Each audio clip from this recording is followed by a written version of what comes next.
Hey, everybody, and welcome to another episode of Deckin Around. My name is Tyler. Hi, I'm Steve. And today we are extremely excited to welcome a phenomenal playing card creator who's created such masterpieces as Silk playing cards, Damask, and most recently, the Mystery Crypt deck. So, without further ado, welcome Lotrek. Lotrek! What's up, man? How you doing today? Great.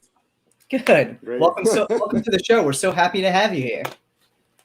I'm so happy to be here, and I'm really grateful because this gave me the opportunity to clean up my desk. So there you go. It's again tidy after 2 or 3 years, and I hope it will stay like this for the next 2 or 3 hours. There you go. So, the end of the show. Thank you. The real question is how many decks do you actually have on that table that are yet to be finished? Okay, normally now I have 2 or 3, but normally I don't really have decks there. Yeah. I have almost everything except from living creatures. I have tools, I have phones, I have papers, I have notes, I have musical instruments, I have whatever you can. I have beats. Nice. You gotta get that creative process going. Make a new deck. I mean, you could always give us a sneak peek of an upcoming deck if you wanted to. I mean, we won't be mad. I'd love to, but everything is here now. All right. Yeah. You know that we're preparing the harvest. Yeah. And there's another coming, the Codex decks. Which, harvest is near printing, but you know, I actually don't like showing stuff before it's printed. I don't know why. It's a problem I have. I know. Makes sense. I like secrecy. we never would have guessed. Yeah, we never would have guessed that. Yeah. And so I really don't have much to show because the preparation of a deck takes so much time, and there are so many changes done till the last moment. Even sometimes I have left the printing house. I went there, started printing, and I said stop. I have to make some changes. So that's probably the downside of like being in control of your own printing. Yeah. And the upside, I guess, because you can stop it ahead of time and be like, we got to fix this before we print more. Yeah, I'm a last moment guy, so that's a problem. Yeah, is that why, like you said, you're the king of late delivery decks? Yes, but I have strong competition right now by other printers. Oh, dude, I must say, and I don't want to jinx this, and I'm sure everybody can like literally back me up on this. You're the only person in the history of playing cards that could actually send out decks in bubble mailers and nothing happens to them. They still show up perfect. Yeah. Yeah, and they come from like across the world. Like, it's crazy. The fact that yours don't get, like, literally every single deck always comes perfect, pristine, and in great shape. And then you have chuckleheads from the United States who send it in a bubble mailer, and the things come all trashed. Yeah, the thing is that I'm wrapping the deck many times in the bubble wrapper. So I make sure that 2 things will happen. First, nothing will be damaged. Second, there will be missing cards. Yeah. Yeah. Hey. Missing cards is okay as long as you replace them. Well, and it shows it's a labor of love. You're actually putting it together by hand, and that comes through. You know, if USPCC assembling it with a machine was missing cards, there's a problem. It's not, it's a machine issue. It's not just like, oh well, we were throwing things together, and people make mistakes. So yeah. And if you're missing a card from USPCC, you're probably not going to get it. you're definitely not getting it. You're buying another deck. The problem is that if you get a deck from USPCC, you'll probably pay $10. Good point. For giving missing card. But let's actually, this is the perfect segue into the next question. But before we get into that question, let's get this out of the way, because Stu, our buddy, who is always in our lives, and every guest, Stu, Courier Stu? Yeah. He does a lot of unboxings and smells decks. Like him because he opens everything. Yeah, he really does. He definitely does. So we always have this thing that we do where you open a deck and you sniff it and kind of tell us your thoughts. And do you have a deck handy that you can do that with? Yeah, I can prepare. Yeah. Okay. For you today, I will sniff the Entertainer deck. Yeah. Nice. This is the 52 plus Joker 2019 deck. Yeah. Mm-hmm. Printed by Expert Playing Card Company. Yeah. And I think it smells really nice. I'm not sniffing a deck that I have printed because my decks stink horribly. let me see. I'm gonna smell this. That doesn't smell horrible. Not this. This is one of the two that are okay, but we are not allowed to sniff this in public. So... Wait, I got another one that I could sniff. Okay. This also smells nice. Yeah. It does. Yeah. Okay. Why? Now's the moment. Let's do it. All right. Nice. Okay, please concentrate. I'm sniffing now. Damn, there's... Okay, we have some more unboxing. I did remember that this had double cello. Yeah, that's weird. Okay. For Expert? Yeah. Great. I love this smell.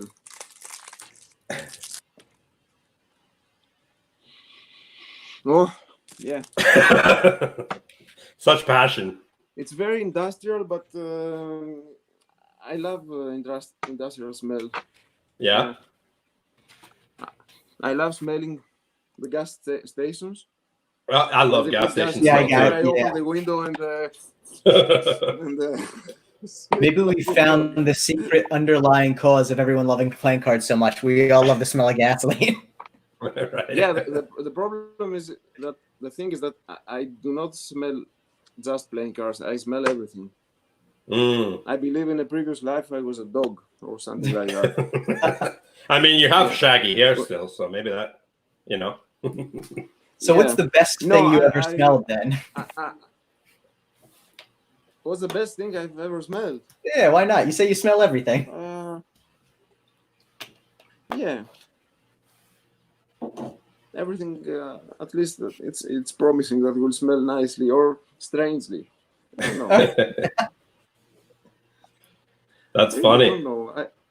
I like many different smells. One of my favorite smells. Have you ever smelled Nag Champa? You know what? Nag Champa? It's an incense. No. It's incense. So interesting. Yeah, if you go into any like Nepalese store, any store that sells like Buddha statues and things like that, Ganesh statues and Hindu stuff. That smell that is in every store like that. That's usually Nag Champa. So good. Okay, one smell that I particularly like is the wood. It's the Spanish cedar. It's used in cedar musical instruments and cedar. Yeah, Spanish cedar. Okay. I don't know what that smells like. Maybe it's my favorite smell. If you go and smell an expensive guitar, a classical guitar, or not necessarily, it can be any type of guitar. If it's made, it will, if it's a good quality guitar, it probably is made by using for the neck this wood, Spanish cedar. It's amazing, the smell. Yeah, my favorite wood smell is sandalwood. I'm actually a fan of Eastern Red Cedar, and I keep it by me to smell randomly. Nice. So I love. I'm on board with that. I think so. It's funny. Spanish cedar is actually what they use for cigar humidors. So like the inside of a cigar humidor is usually Spanish cedar wood. Yeah. And then, that is a lot of smell as well. Yeah, that's funny. Yeah. Cool. So back to before I forget, because I'm old and I forget things pretty quickly.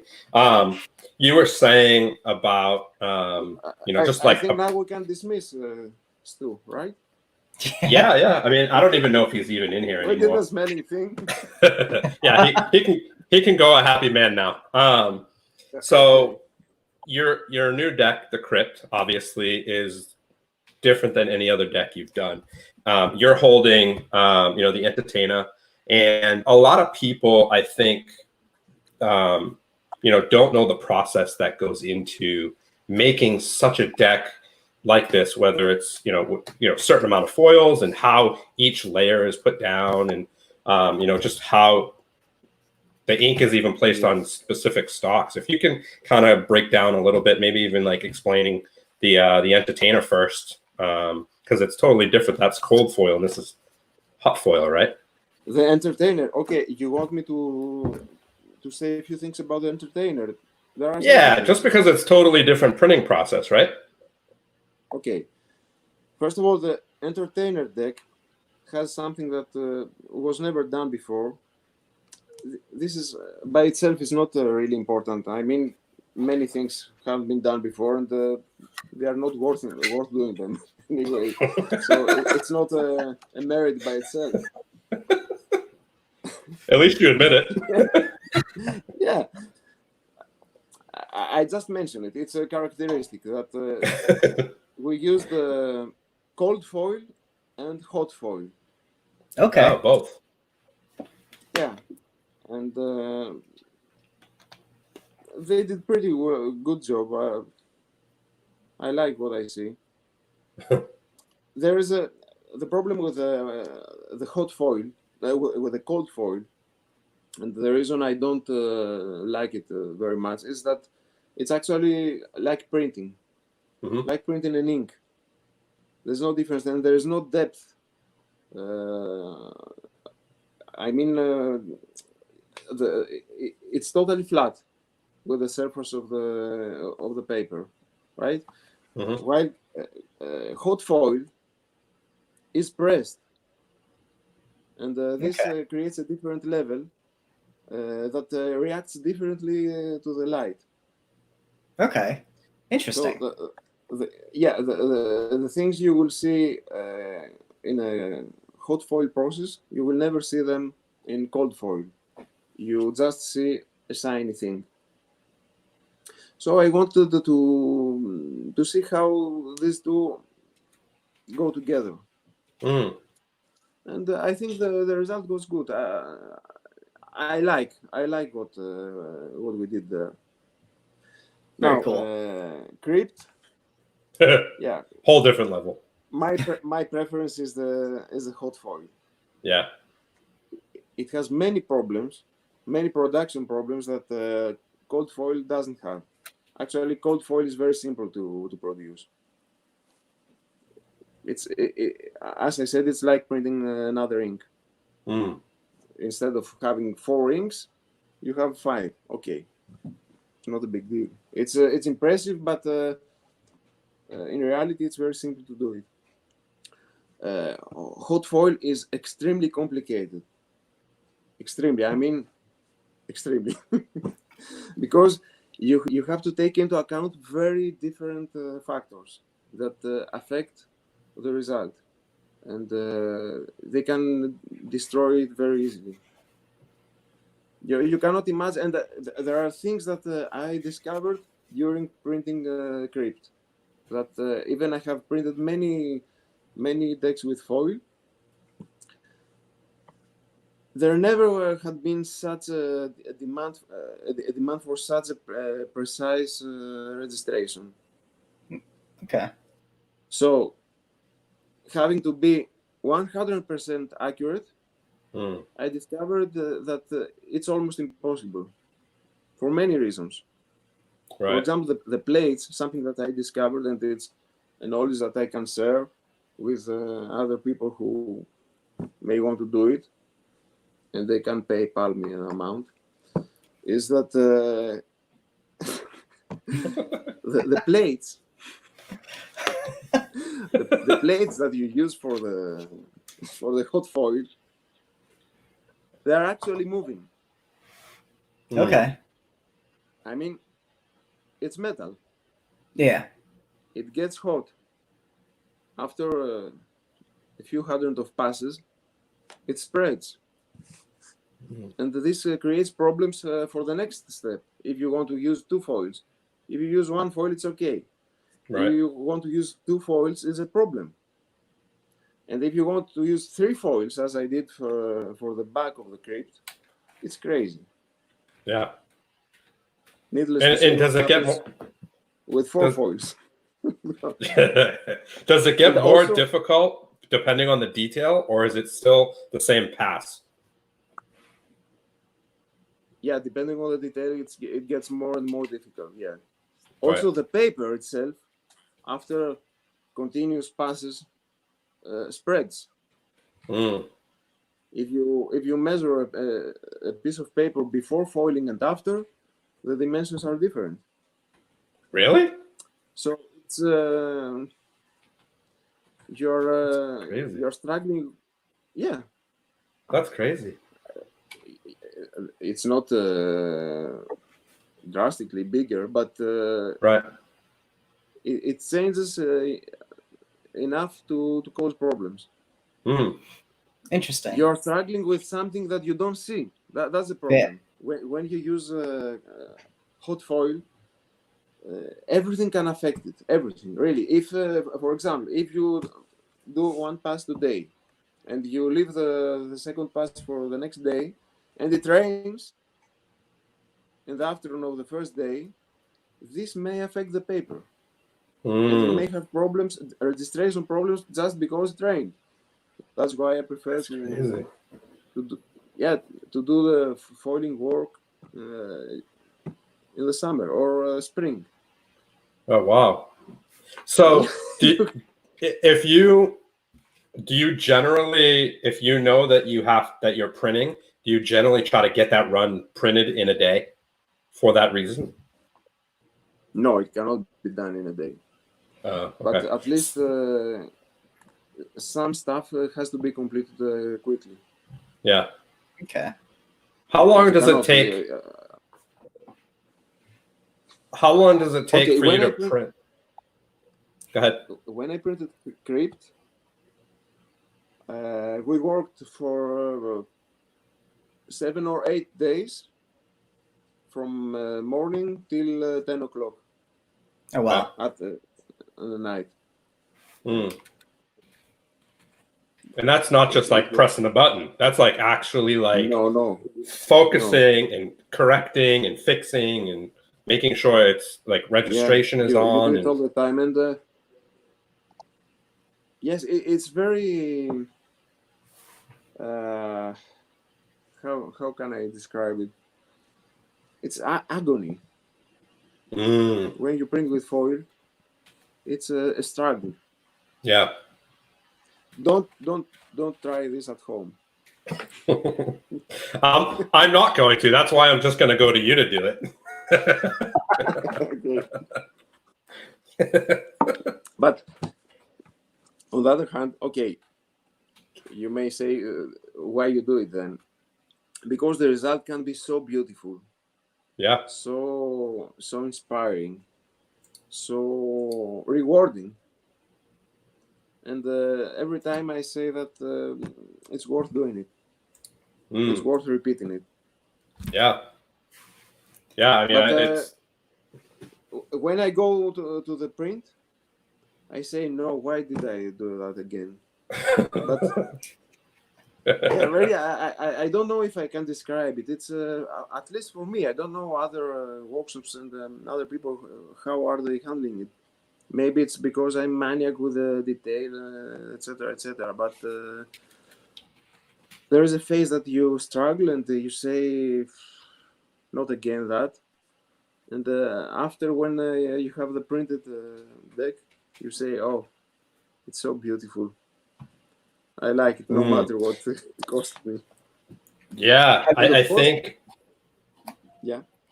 I was going to say, have you ever gotten to that print stage where you're ready to print, or even you start to print and you realize the deck wasn't going to work out, or it didn't work out the way you expected it to, and just kind of either had to go back to the drawing board or scrap the idea? No, actually no. Because I have acquired a lot of experience, so I know how will it look like. But on the other hand, I never get the result that I had envisioned exactly. I mean, I always feel that something is missing. I guess it's something that happens to many creators. They're not. They're never happy with the result. Yeah. Not because the result is not good, but it's not exactly how they had envisioned it. Yeah. I mean, print is always different, right? I try to keep a balance, not get too crazy, because you don't know what I had in mind when designing the Crypt. So you see something that you like or you love or whatever, and you don't know how far it is from what I had in mind. Right. Crypt is not really far. It's very close, actually. More than I expected, but there are still tiny details that only I know and will never reveal, no matter if you take my nails off. I won't say anything. Now, which deck is the Crypt the most difficult deck to date that you've printed? Yes. Yeah. Definitely. Yeah. Absolutely. What about design wise? Which was the most difficult deck to design? Like, or took the longest? Yeah. Often people confuse those two meanings. Right. Difficult and time consuming is different. Different things. So none of the decks I have designed was difficult for me. Yeah. But time consuming, I can't really tell. Maybe, I don't know, because there are times that I work fervently, and other decks that take longer. For example, Tsarba's playing cards were designed over about a year or two. Yeah. Okay, but if you count the hours that I spent designing the deck, there are not too many.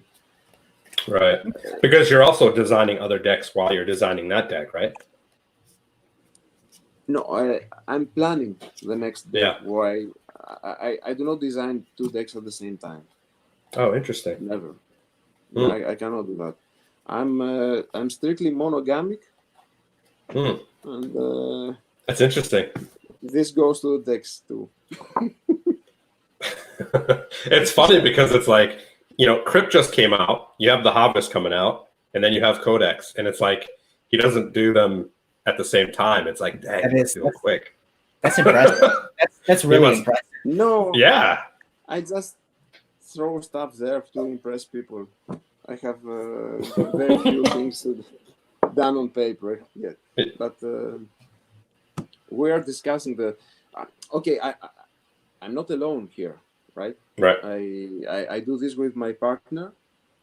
I don't like the word wife. She's my wife, but she's my partner in life and in. So we work together on the decks. Awesome.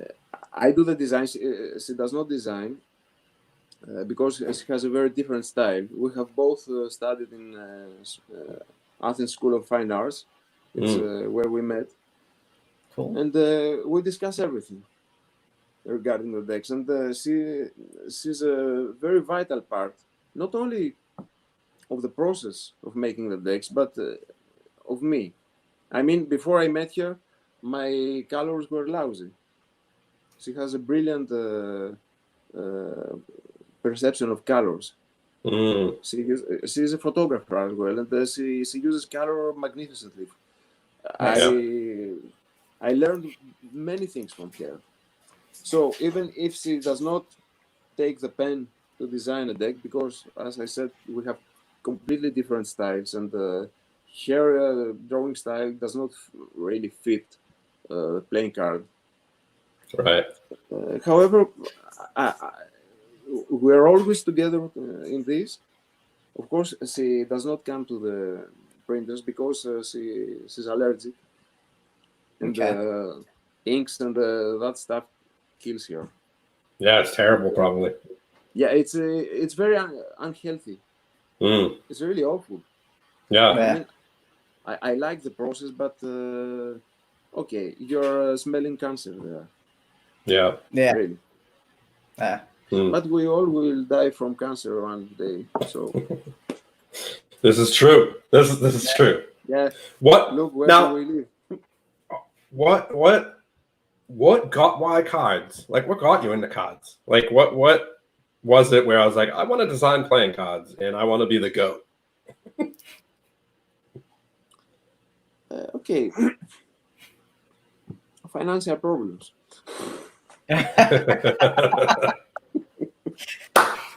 We appreciate honesty. That's kind of like Jackson Robinson. It's the same exact, like, literally. Yeah, I saw Jackson. Yeah, the first 2 hours. Yeah, that was a long one. Yeah, I cut it 2 episodes. Okay. No, I mean that I was for many years. I was a professional illustrator for advertising companies. Wow! But the economy in Greece at some point went to the toilet. So my work dropped to about 80%. Wow. Not 18, 80. Okay. So I had to find something. And it's literally the same as Jackson's story. Yeah, more or less, because I heard what Jackson said. More or less the same. I didn't have any serious debt. Yeah. But I needed money. Yeah. Hey, that's a reasonable answer. Yeah, and I tried to do some freelance work, and I was just searching through the internet, and I found a guy, an English British magician, Russ Stevens, who was looking for an illustrator for one deck that he wanted to print. This was the Timeless deck. Okay. Perfect. Goes right into the question that we have right after.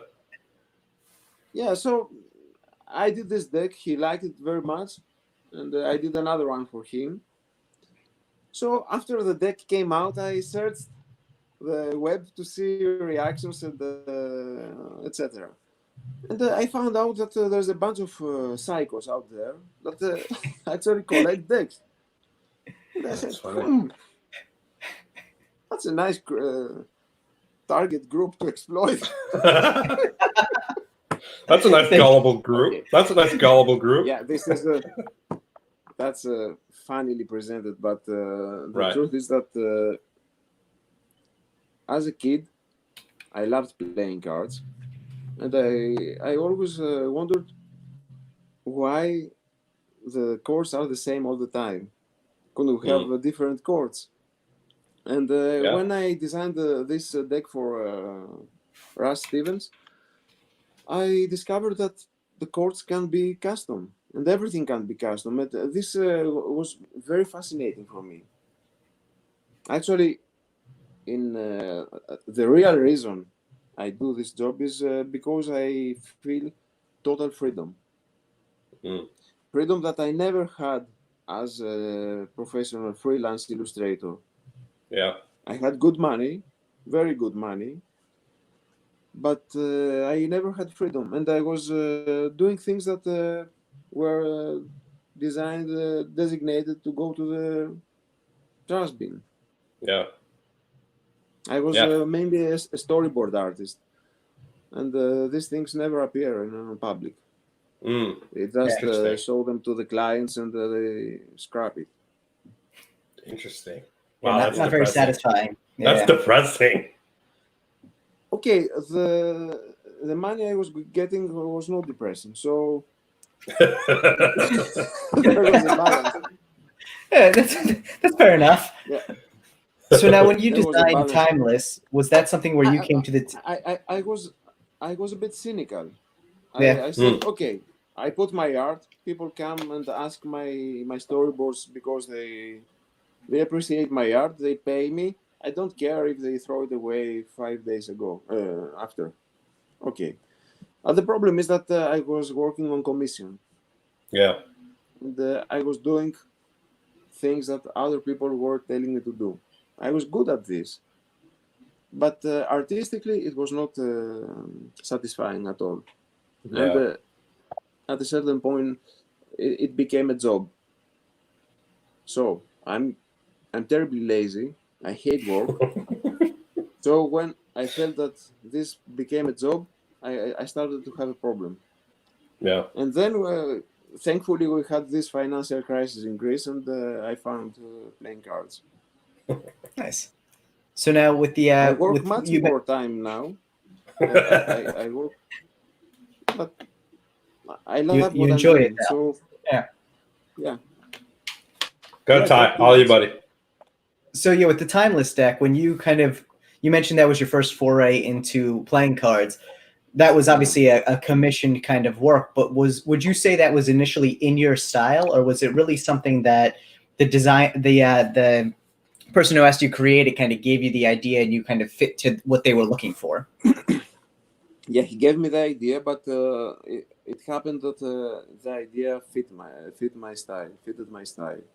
Okay. It was a semi steampunk style. Okay. It was very popular at the time. I really like that style. I still like it. Would you ever consider doing something similar to that again? Actually, I'd like to make another steampunk style deck. Nice. Interesting. Yeah, you know why? I have a problem. Yeah, I like fixing things. That's a typical male thing, though, right? Male thing? Yeah, guys like to fix things. No, I don't see it. I don't really believe that there are male and female things. People are actually the same. Yeah. We may look different, but I mean, are men brave? Are men honest? Are all of them? No. No. I know many men who are fucking cowards.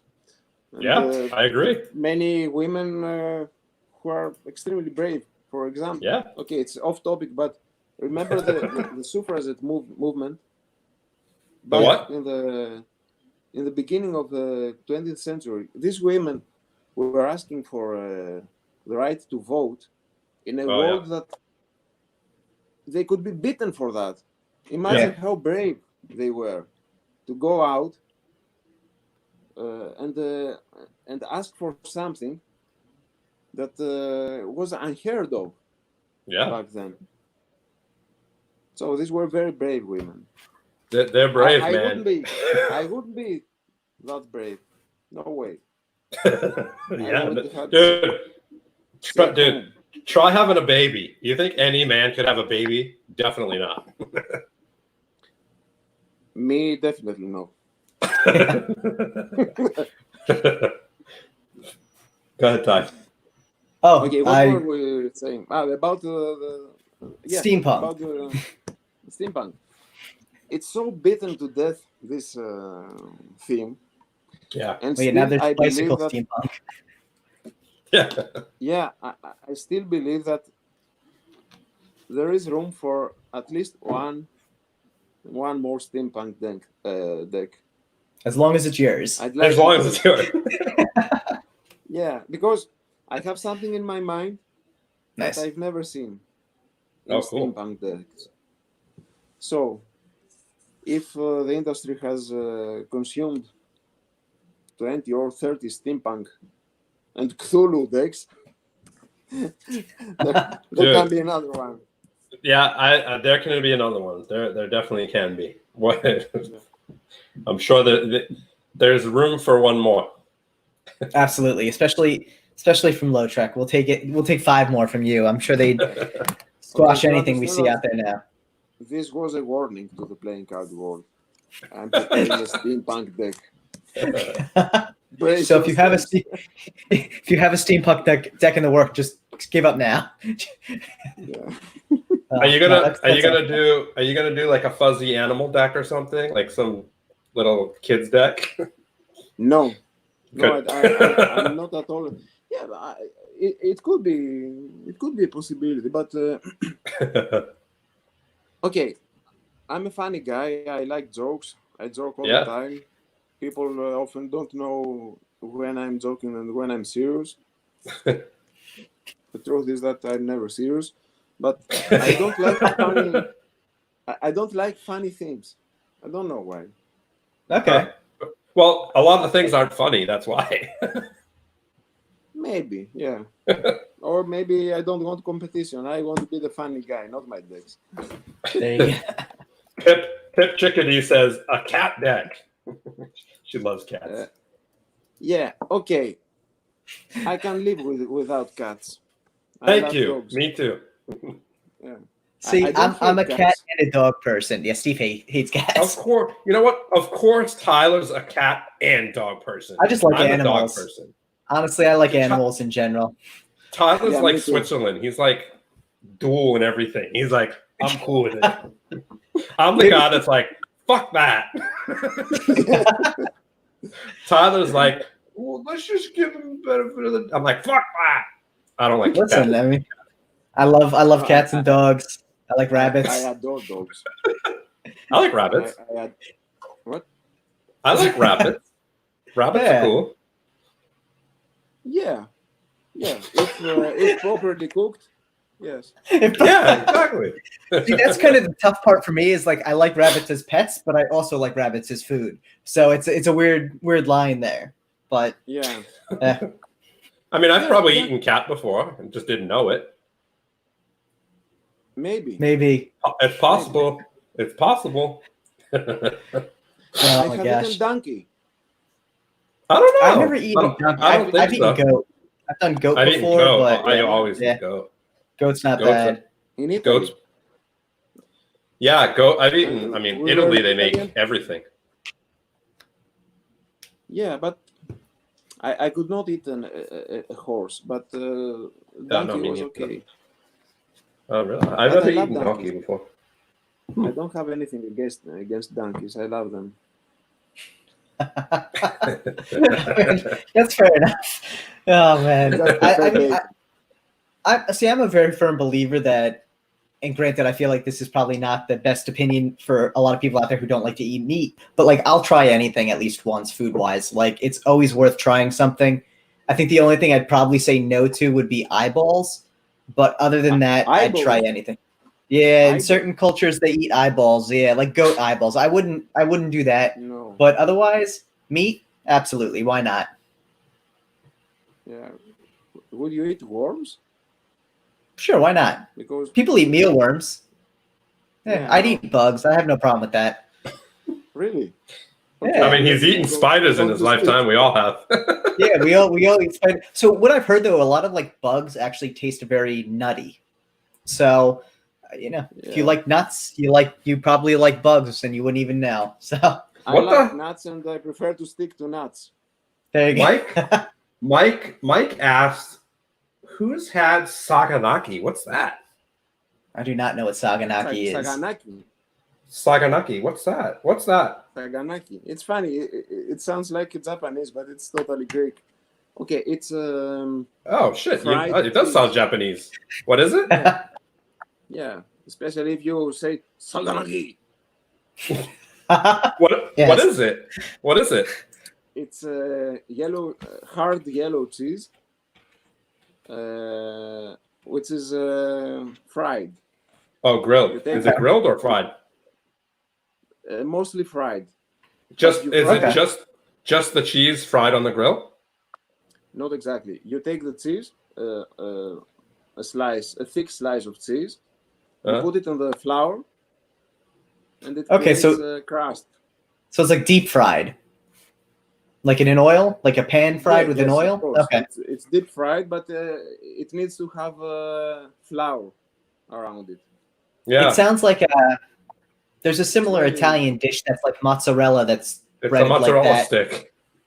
There's actually like it's mozzarella. It's called no. The actual word is it starts with an A, doesn't it? yeah. There's like it's a square of cheese that you would fry as well. But it's is it Anatoly or? I don't know.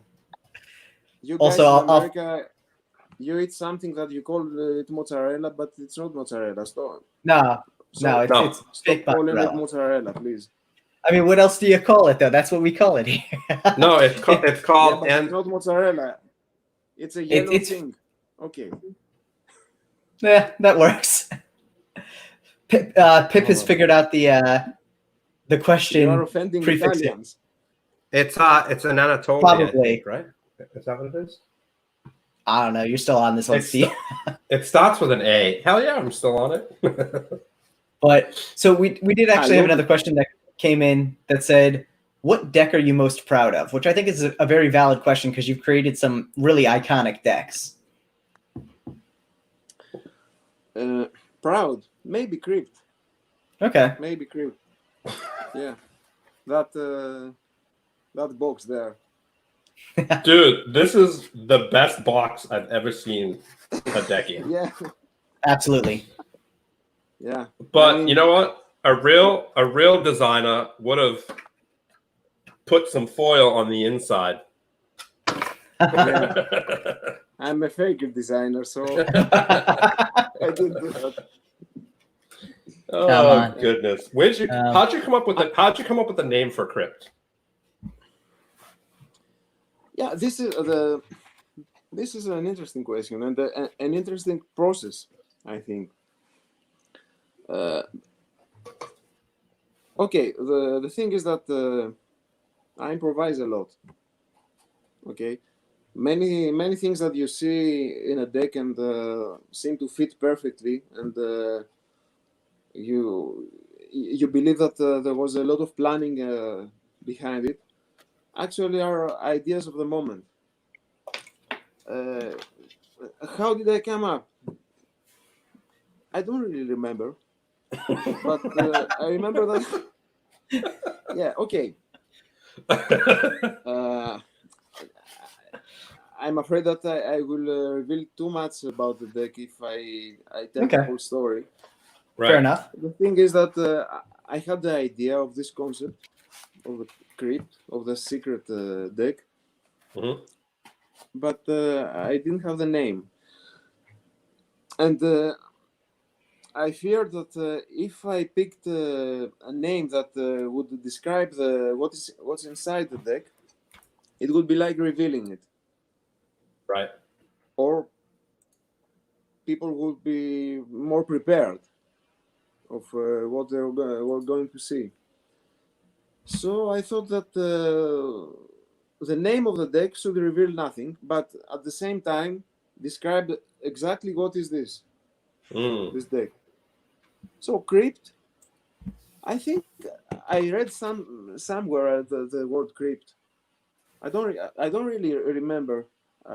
It's not that I had some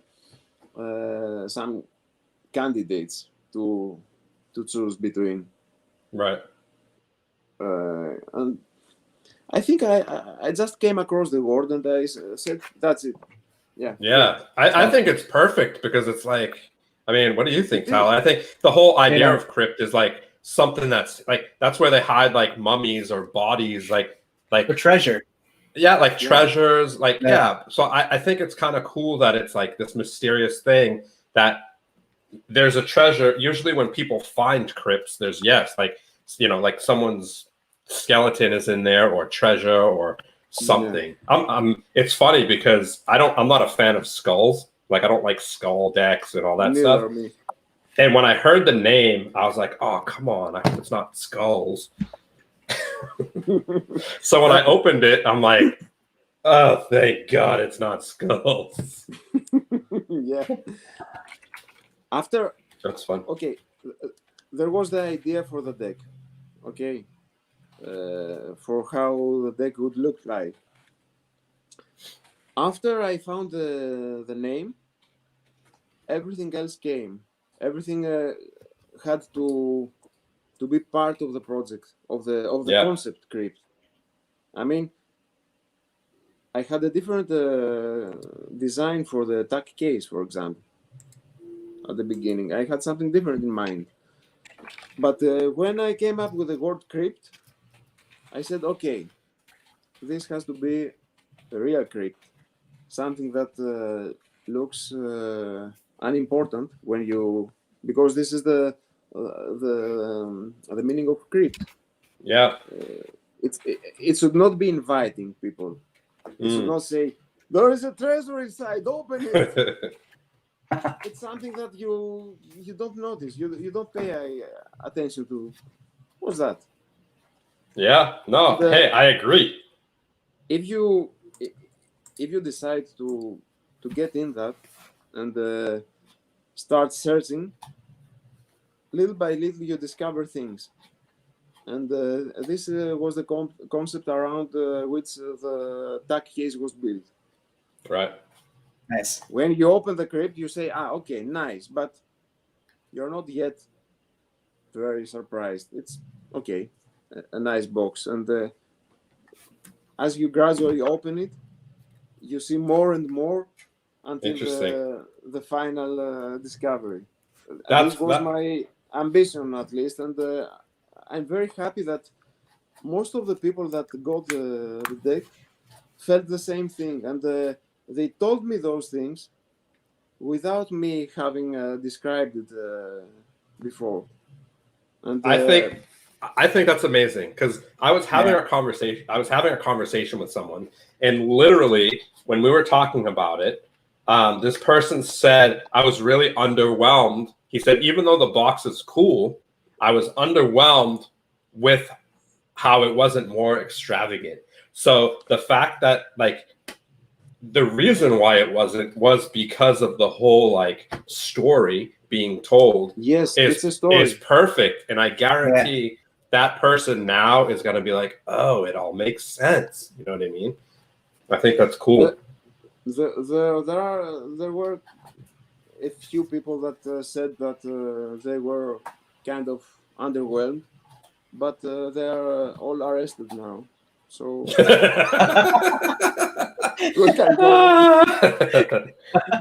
they were all tracked down, and you took the crypt back. Yeah. I mean, I mean, obviously, I can't say enough about it. It's just it's so cool from every single part of it. It was a risk. This kind of reaction that okay, I'm not very impressed. It was a risk, really, because people are used to very flamboyant and very elaborate stuff. The deck itself, it is, but they want it from the tack case. Yeah, and for me, it was a big risk because the tack case is not the most awesome thing you have seen in your life, right? Right. However, it was the most difficult tack case to design because it had to obey to certain rules. It had to fit in this story, in this concept. Yeah. No, I mean, that makes sense. That would not be the same if you had attack case, a box with a lot of foil, lot of detail, there would be no discovery there. Yeah. And another reason is that I want to help non-openers back to normal. So an unimportant deck that costed $100 or more maybe would tempt them to open it. I really like that aspect of the design, though, the way you built the story around it, really because obviously you realize that there's so many people who don't open their decks, and that temptation to open them, I think that was brilliant. So, yeah. And I do hope a lot of people open them. I hope. Yeah, no, I agree. What do you think? I don't know how, I mean, obviously you are involved in the community. I see you responding and commenting and stuff like that. What do you think? I mean, coming out with $100 deck and $90 decks, what do you think of those decks that are like very standard decks, and they might have like a new tuck box and they're priced at like $70? How do you feel about that? I feel that I should price my decks above $200 next time. Good answer. Can Tyler and I get the Deckin Around rate so we don't have to pay those? Okay. That's double. I'll be honest. I don't feel anything. I mean, if they do it and they sell it, it's good for them. Okay, no problem. If there are people willing to pay for that, right, it means that they want it. There are something that they like. Okay, why not? I mean, it's a market that what's the word? Predicts, regulates the market that predicts. Yeah, regulates stuff. Yeah. So I think one of the really cool things also about Crypt is, and I think just based on your reaction after the pre-sale, you kind of mentioned in passing that you sold a lot more decks than you were actually expecting. How many, when you first thought of the project, what was your expectation of how many decks you would print? Given the price tag, I was expecting around 350 or 400. Okay. There was a hype around this deck, and so I was expecting some more than the usual. But I sold almost 500. I printed 500. I have some for security, for safety. Some decks are damaged or may need a replacement or lost in the mail. But and what was a big surprise was that many people that I don't know them, have never heard of them before, were willing to pay $100 for something that they absolutely don't know what it is. That's so cool. I'll be honest, this was something right. My first deck. Yeah, this was my first deck of yours. Yeah. So okay. Yeah. I can give you a little background into that. That's a great opportunity. Tell me, why did you do that?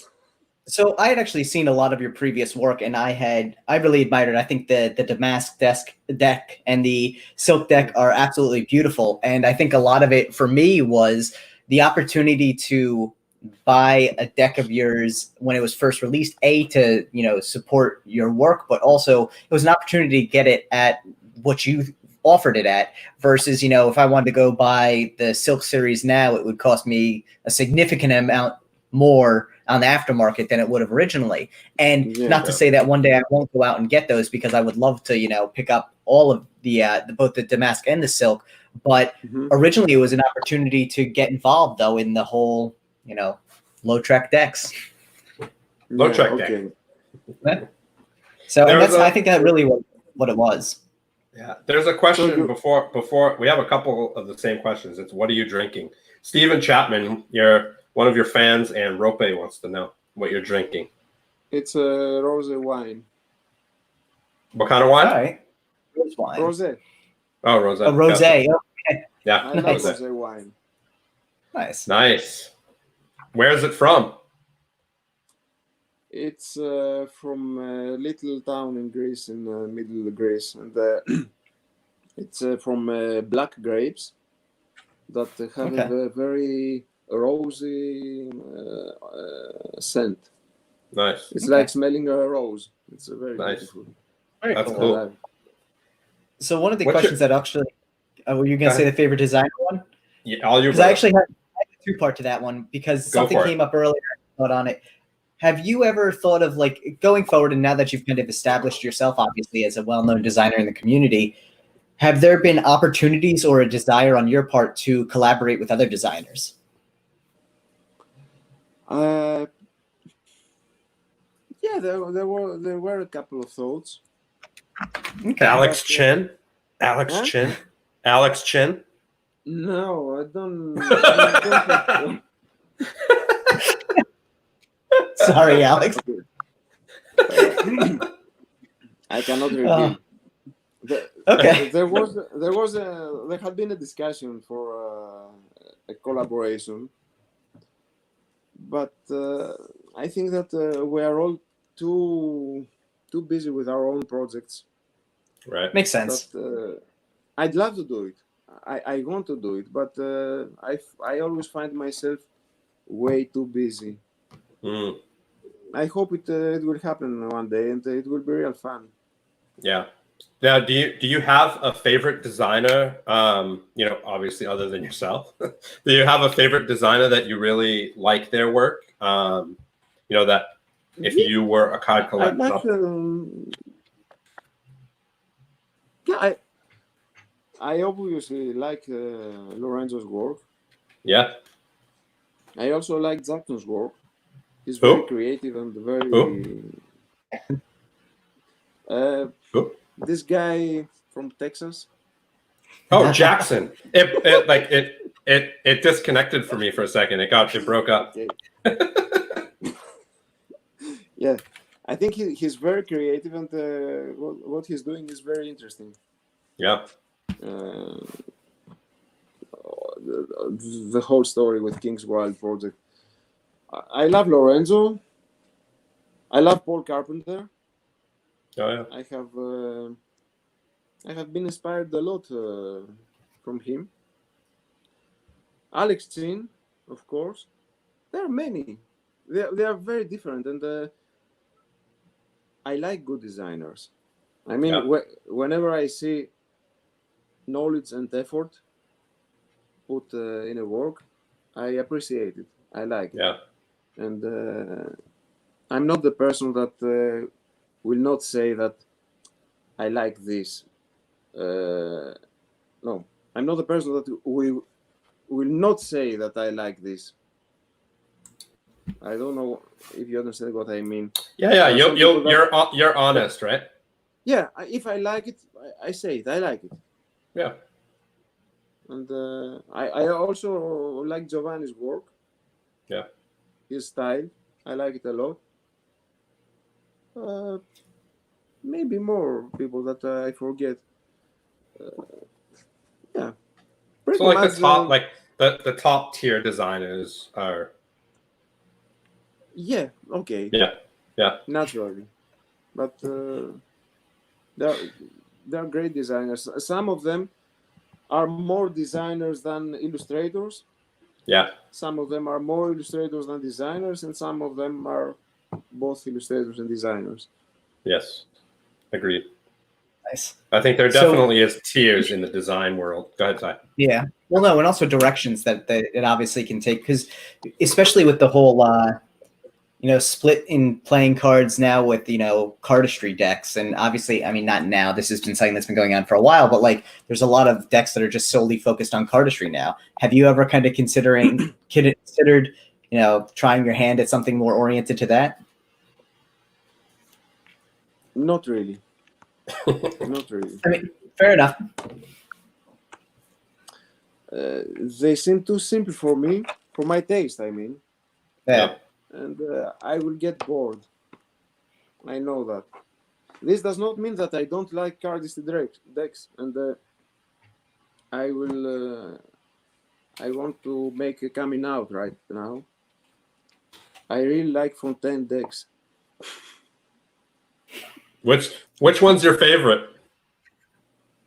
In general, I don't know. They have something. They're nice. They're very simple. They're almost childish, but I never felt that I should join the people who say that this is crap, this is very easy, and maybe it was really done in 5 minutes. I don't know what they do, but the result is convincing for me. Yeah, it's something I respect. I never hated the Fontaine decks. You heard it from the goat. Don't hate on What? Fontaine. What did you say? I said they heard it from the goat. Yeah, I know. What do you think? What do you think of Nox? Okay, easy, but Yeah, fair enough. not bad either. Yeah, I mean, the decks I really dislike are the poorly illustrated and the poorly designed decks. yeah. If you have a colored rectangular, it cannot be bad. Maybe it's not great, but it's not bad. Good point. It's a color. Okay. Yeah. And you see, people often think that something simple has a little work behind it, and something very complicated has a lot of work. Right. Okay, usually the complicated stuff has a lot of work, indeed. But simple stuff, it's not always easy to do it. I mean, you go to an exhibition of modern art, right? And you see a banana on the wall. And you say, come on, I can do that. Yes, but you didn't. The guy who did that. So basically, okay, go do it. So basically, they're just smarter than me. No, actually, the artist who did this banana thing is a really great artist. It's a whole concept. Because, really? No, I'm not joking. I know him, and I respect him. There's the one I can't get behind is I went to the MoMA.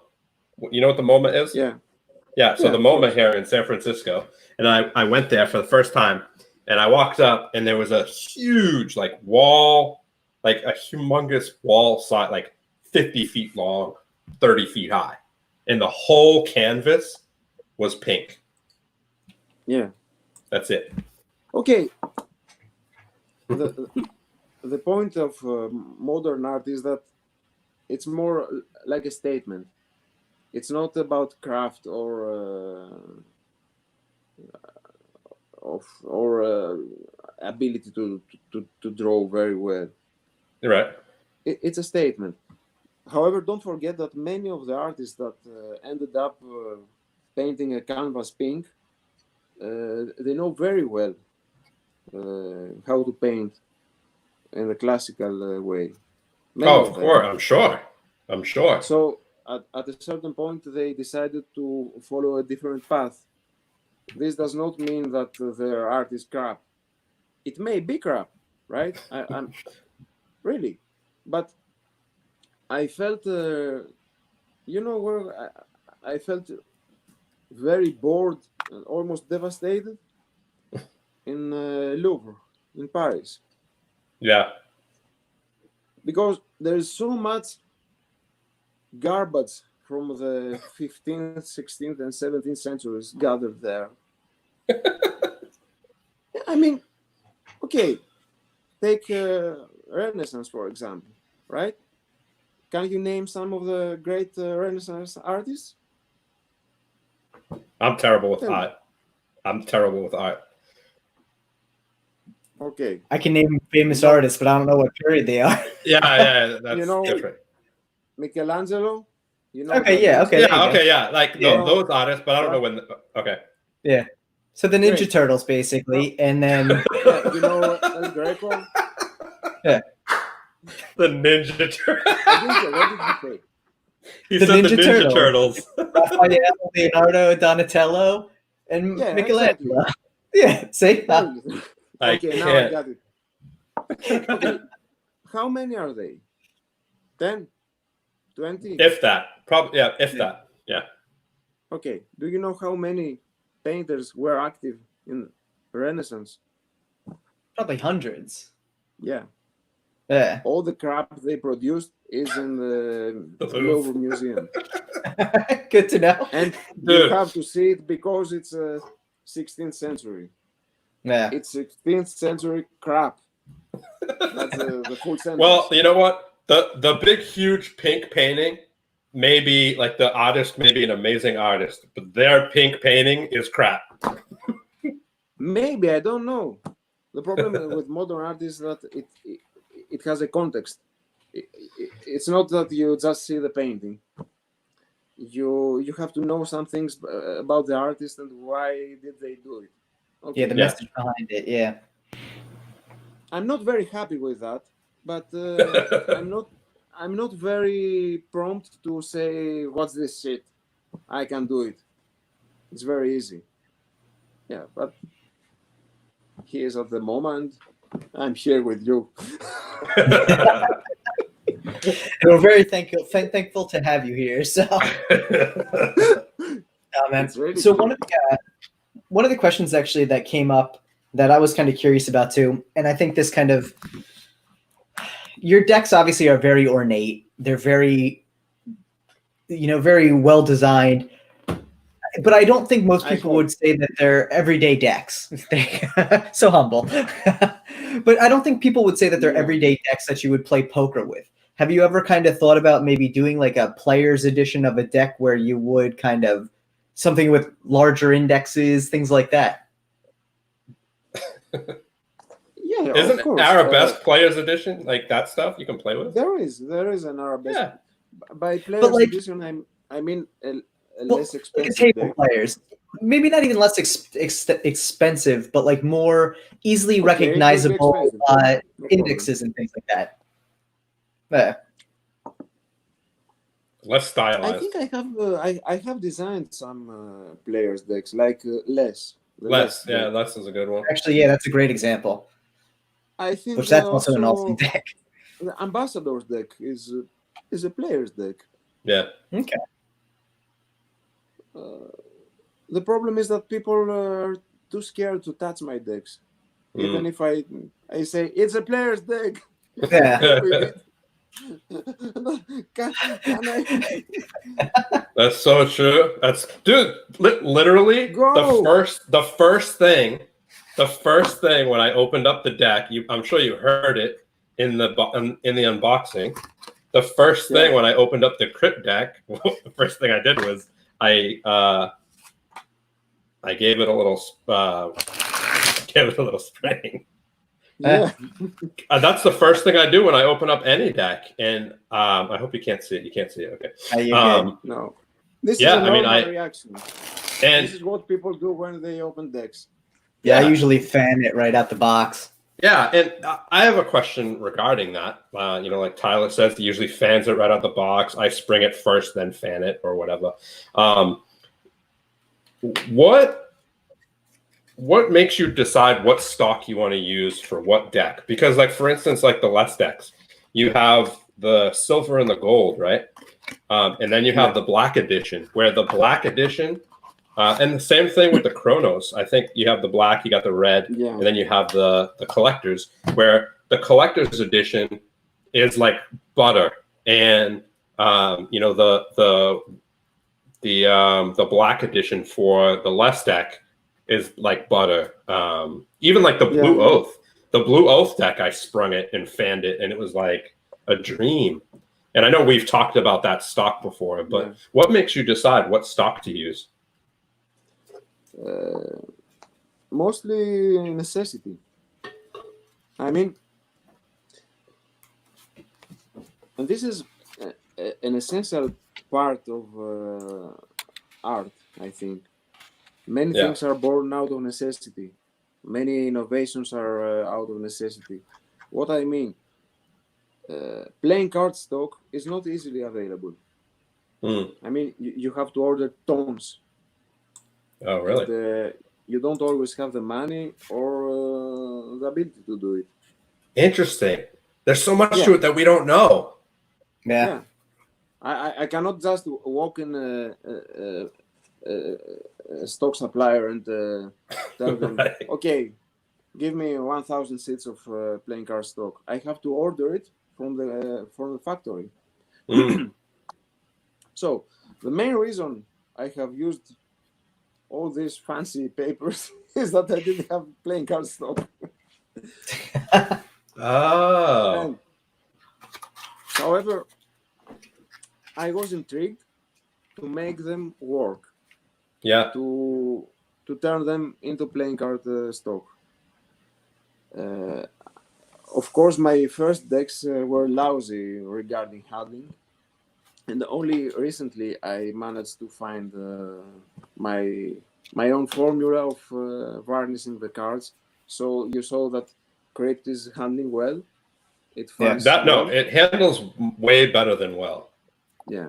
Like it handles great for what that deck is. Like it handles like magnificently. Yeah, I hope for sure. so. And it's improving. It's continuously improving. I believe that in 3 or 4 decks from now, my finish will be very good. Nice. Now, it's good. It's okay. Maybe a bit above good. But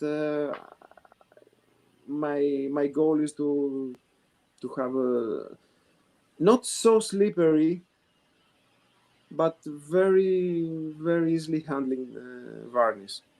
Yeah. I'm working on it. Anyway, I had all this. Playing cards have certain specifications. For example, the paper, the stock, should not be transparent. Mm. Yeah. Right. You must not be able to tell the value of the card if you see it on the light. So this was a problem, and that's why I decided to use colored stocks. You cannot see anything with a red or a black stock. Yeah. The main reason was need. I needed stock to print cards, and I could not buy 2 or 5 tons of paper. That is the minimum order from the factories. So you also have to do a minimum order. Yeah. Yeah. The minimum order is now for the stock that I'm going to buy is 5 tons. Oh wow! 5. Wow! All right. How many decks is 5 tons? No, I can imagine a lot. How many decks is that? Must be 12,000 decks. Wow! Oh wow! And that's actually a shit ton because you only print like 300 to 500 at a time. Yeah. And less. I will have white hair when this stock. Well, are you going to keep all the paper? No hair you better keep going. Oh my gosh, that's a lot of decks to print. I have about 150 decks for you to print. it'll help you. Yeah, okay. A tiny portion of the paper will be devoted to your decks. It's a tiny portion, but it will help. yeah, of course. Not much, but we will eat that paper. So one of the other questions that came in, which I think is an interesting one, obviously everyone knows you by your current brand Oath playing cards, but originally you went by Half Moon playing cards. What prompted the name change? Please come again. The question: Who? What made you decide to change your name, like the name of the company? The length. Okay. Fair enough. I want a shorter name. Dude, can I just say, like, I gotta say, you are the most like duh answer. Like, it's great because like we think it's like this big elaborate thing, like, oh my god, all his decks are big and elaborate, and you ask him the question, he's like, the length. Yeah, Half Moon playing cards. Come on. Oath playing cards. Oath definitely sounds way cooler. Okay, and there's another reason. my logo Okay. for Half Moon playing cards was not very easy to use in a small size. It had some details that were getting lost. I needed a logo that could read in any size, and I thought that the word oath, I like the word, and I can tell you the story behind it, was perfect. Four letters that could become a monogram. Yeah. So that was the main reason. And the inspiration was in Athens. At a certain point of time, there was a tag, oath, written with spray on the wall everywhere. Oath or oaths. And as I was walking in the city, I saw everywhere oath, oath, oath. And I said, that's a nice name. I hope it's not a gang of violent criminals. Yeah, it reminds of knights, of Middle Ages, of yeah. It has a history behind it. Yeah, for sure. And my main occupation is stealing, so I thought that that was a good thing to steal. Yeah, artists steal all the time. Sweet. I'll keep that in mind the next time I create a deck. It might look exactly like yours, but it's mine. We're the worst thieves, but our talent is not to be caught. Right, exactly. We have a question from Stephen Chapman. Okay. If you didn't have the custom printer near you that you do, how much would that have limit your design and or production decisions? About 100%. There you go. Now, Stephen is like the Lotrek collection god. He has like all the cool stuff. Like he gets all the cool stuff. I know. His like looking at his pictures are really cool. They're like inspiring because I really envy his collection of my books. I don't have them. I don't have them all, really.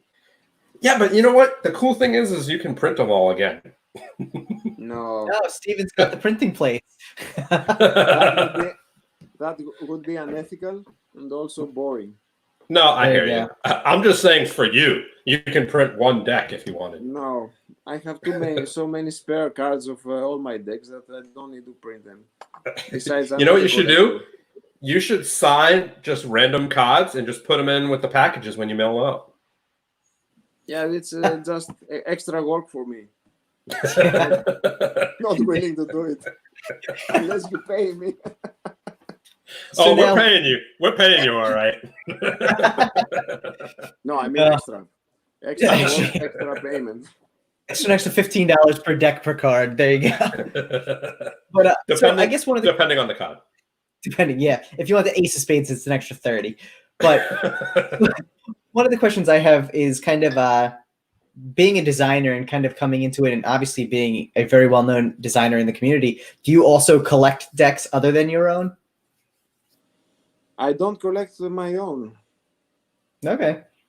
I mean, I don't have my own decks. Most of my decks are missing from my collection, but no, I don't collect. Is that because me? I'm like, I need this deck. Can you send it to me? Yes, there are some people like you. Do you by chance have this deck? And I say, he's a nice guy. Okay, I don't want to let him down. Let me see what I have. And I discover the last deck of an edition, and I say, okay, take it. This guy. No. You're way too nice of a guy. He's a gentleman. He's like butter. He's a gentleman. I'm glad I got him before the show. Now that everybody's gonna message him, I'm glad I got the last one. Yeah. Oh my gosh. That is too funny. No, That's yeah, awesome, though. stop messaging because everything is sold out, really. Dude, you know I'm There you still go. gonna message you. Yeah, it won't work this time. Yeah, today was the last time. Today was the last one. Last copy. Yeah, So I got the last copy of all of it. of all of it, Yeah. I'm not surprised by that at all. Yeah. Oh my So god! one of the other I have a questions headache that from came in- smiling so much. It's a good thing. Yeah, One of the other questions that came in is, and actually I think this also kind of ties into just question of budget in general when you're planning a deck, but what kind of deck would you create if you had an unlimited budget? And, you know, as an addition to that, how much does budget really play into your design decisions?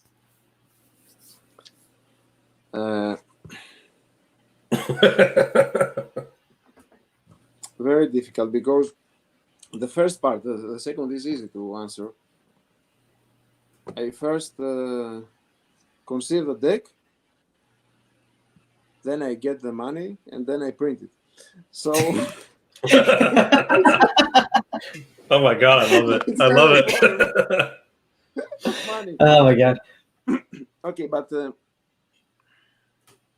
I don't know. I really don't know how to answer the first question. I mean, there is a limit. I believe that there is a limit to the things that you can add to a deck. Mhm. The more foils you add does not mean that the better the deck gets, right? Right. For many people, silk is their favorite deck. Beautiful. It has only one foil. Yeah. Only one foil. Rather easy production compared to Crypt, which had 19 different plates. Jeez. Holy cow. Okay, so But let me say this. Whoever's favorite deck is silk, they don't have Crypt. no, they have. There are those that got arrested. Don't worry. Hey, they got arrested. Did any of them have the number 108 that you could send me? But I don't believe that if you add more stuff, more, the deck will become better. Yeah. For me, the challenge is to make things that people will not be able to tell how it was done. And I'm talking mainly about people in the industry, because people who don't know about printing don't understand anyway what's going on. And Right. the people that are more blown away by my work are people who know about printing and say, no, it cannot be done. What I'm saying is not. For example, most people thought that in silk, I used a special foil with that pattern. Nobody could believe that this was actually designed and printed. Yeah. Yeah. So I like to play with those things. These are my tricks. This is my magic. I take a cardboard and I make it look like gold. It's an illusion. Yeah. Do you? It's a beautiful illusion. Yeah. Do you have? It's not an illusion though, right? What I want to make is the next step of this work is to use ordinary stuff, but in a way that you do not expect it, and you say, "What's that?" Yeah. Using 2 foils, not more.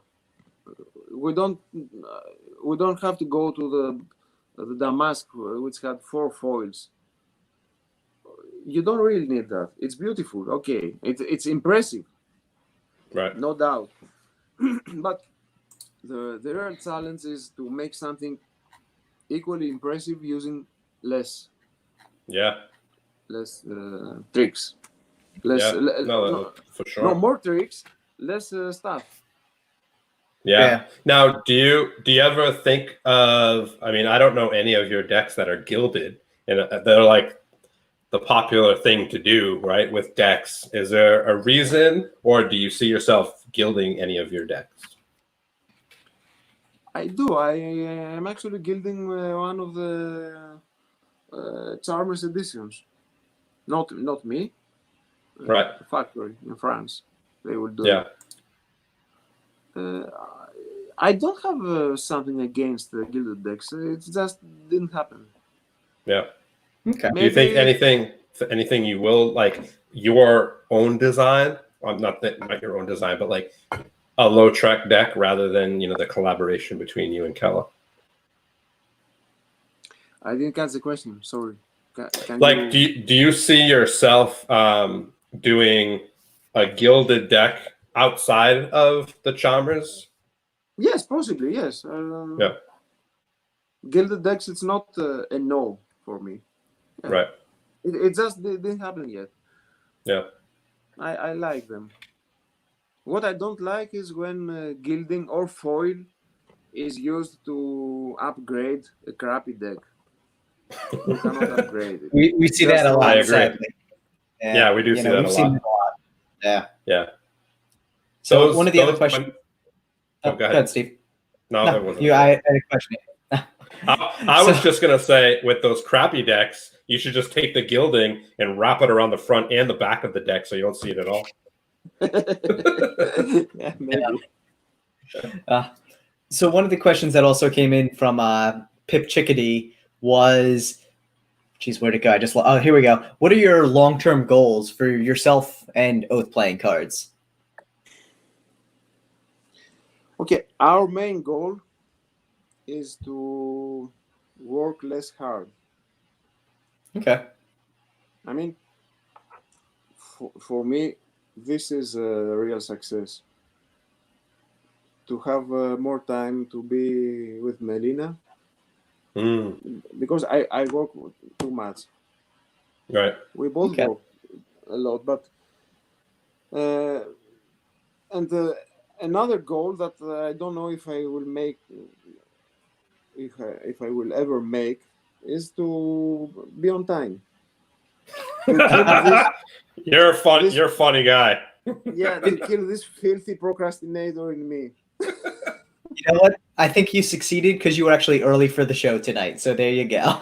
I'm good at this. Yes, I'm early at appointments, but not with delivering decks. I don't know why I delay so much. I cannot explain it. Huh. Because you're a perfectionist? Partly, yes. Okay, there are things that happen that cause delays. Of course, it's not my fault, always. I'm a perfectionist, and sometimes I get really lazy. That's true. Yeah. But most of the time is production problems, and I'm using workshops that I'm using a small workshop that has many clients. I'm not the only one, so often I have to wait for weeks until we get to do something, and then this may be interrupted because they have something else urgent and they want to get it out of the way. That's the reason. Yeah. Most of the time. Yeah. So now, would Crypt have been on time if not for COVID-19 and the pandemic? What did you say? What? Would Crypt have been on time if not for the global pandemic? Yes. Yeah. All right. So that's got to be frustrating, though, to be so close to getting it there and having that kind of throw it off. Because there were many stages. My workshop didn't work regularly. We worked from morning till night for some for some days, but most of the days they were closed or they were operating a few hours, and I had to wait a lot. And also, this caused terrible problems in the whole chain, the whole production chain. Makes sense. Yeah. How has it impacted you personally outside of playing cards? How have things been with you and your surrounding areas with the pandemic? Quiet.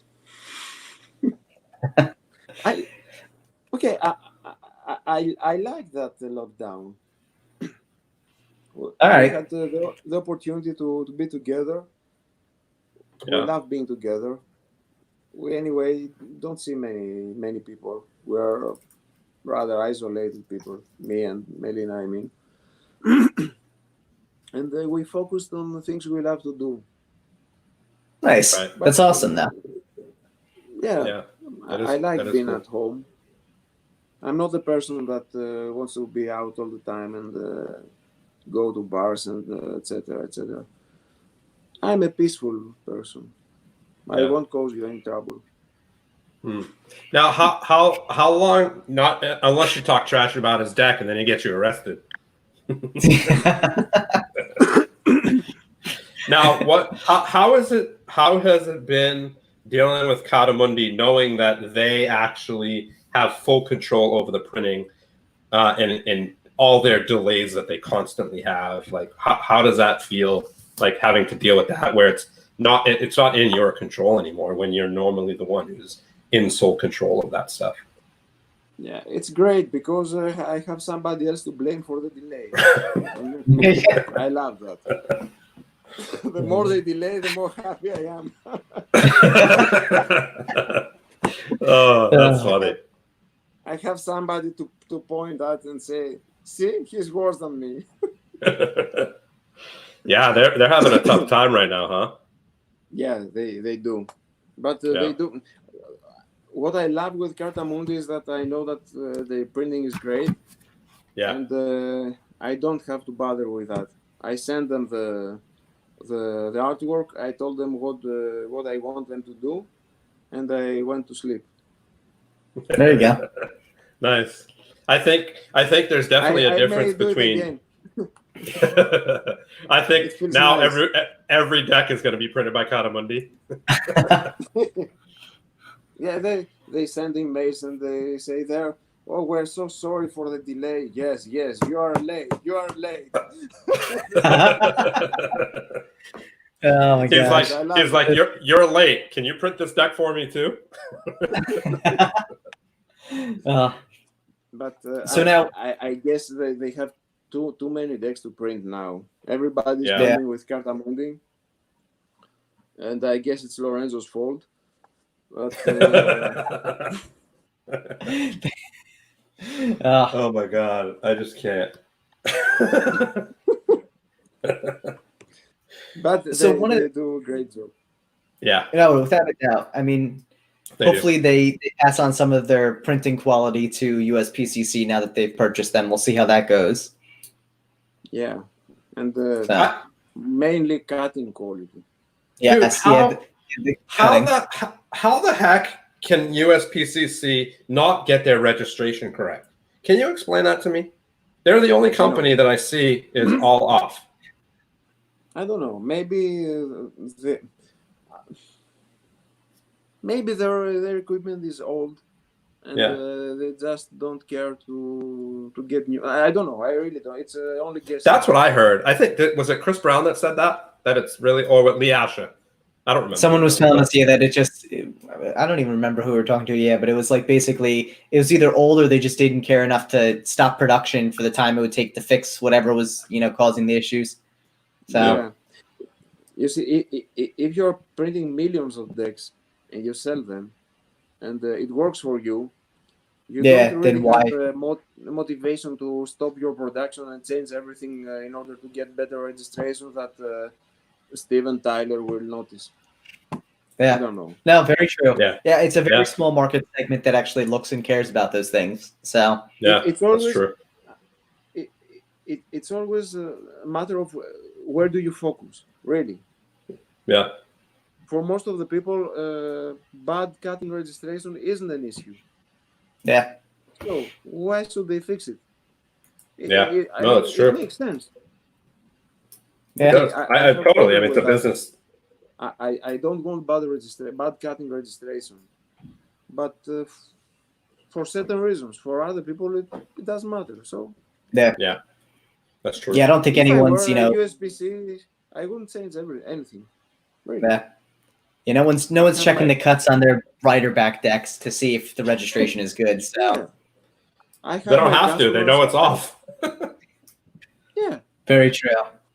Yeah. So one of the actual questions that came in too, and I think this kind of ties into the business side of the industry, we'll call it, is, do you take into consideration like trends within the industry when you go to design a deck? And whether that's a yes or a no there, where do you see the hobby around collecting cards potentially going in the next 10, 15 years?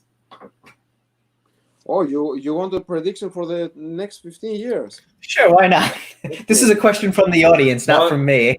1-5, not 5, not 5-0, 1-5. Yeah, 1-5. Yeah, 1-5. Yeah. It's a long time. I don't know. Really, I don't know. I mean, who knows? If you want me to go to guess or to okay, I think it will grow really. Yeah. Maybe it will get harder for the crappists to produce and sell stuff, but That would be nice. Maybe, I don't know. Maybe not. Tyler with a little dig in there. But I think that good designers will be in business. Will still be in business because it's becoming an art form. Yeah. At least for some of us, it's a way to make art instead of going to a gallery. At least we put a lot of art in our decks. Yeah. And I think that people appreciate that. They like. Absolutely. They connect with it. So maybe the actual number of decks sold or collected per year may drop, but I think that for the good designers, this won't stop because we are making art. At least this is what we want to do. We want to make art, and I see people that express their feelings when they open an oath deck. They say that this makes me happy, and this is a great reward. Really, it's an important part of the whole process. You have people that tell you that they felt beautiful, they felt nice opening and seeing and feeling the deck. So I don't see why this would stop in 15 or 50 years or 100. It actually hasn't stopped. People are collecting decks from the 20s and from the 19th century. They see something there. Okay, there are people that they see an opportunity to sell it more expensive. Okay, it's part of the game too. Right. I'm okay with that. Yeah. I know that resellers on eBay get much more than I get per deck they sell. And I really don't have a problem with that. Yeah. It's part of the business. It's part of the market. You cannot say, why? I sell it $100 and he sold it $300. Right. It does not work like this. He may sell it 1,000.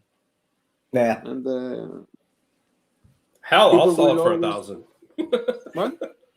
I said, hell, I'll sell it for 1,000. Sorry.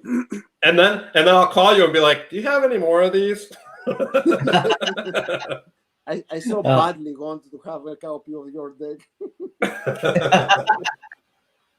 Because I found some guy who said it for. Mine got lost in the mail. Yeah. The stupid postman threw it on my door. I don't know. I don't know why it says delivered. I didn't get it. So now, have you, saying that you create art, and I think, anyone who collects your decks would 100% agree with that, because what you do create is truly art. would you ever? Do you ever think that your playing cards would be displayed in potentially galleries? And would you actually Good have any question. interest in displaying any galleries? Yeah, this came from Rupe from the chat. That's a cool question. Maybe, I don't know. Maybe I'd like that. That'd be cool. Yeah, why not? How about the Louvre? Yes.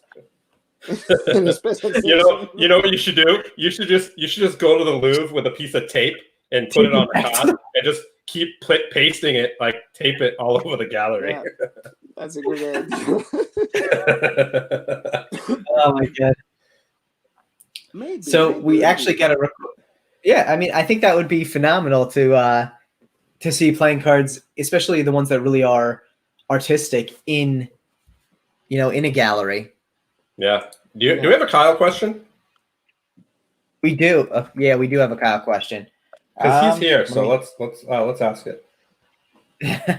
So the question from Kyle was, this is also an interesting one. What are 3 things you could buy together at a grocery store to make the cashier give you weird looks? That's an easy one. Yeah. And a grocery store. Yeah, sure. I mean, I guess it depends on what your grocery store carries, but yeah. That's an easy one. Okay. A cucumber. I was just gonna say that. I have 2 other ones to go with it. Yeah. With a cucumber, So do I, and I'm scared. I would get the grocery prepared. And then an aubergine. A what? An aubergine. Oh, an old person? Aubergine.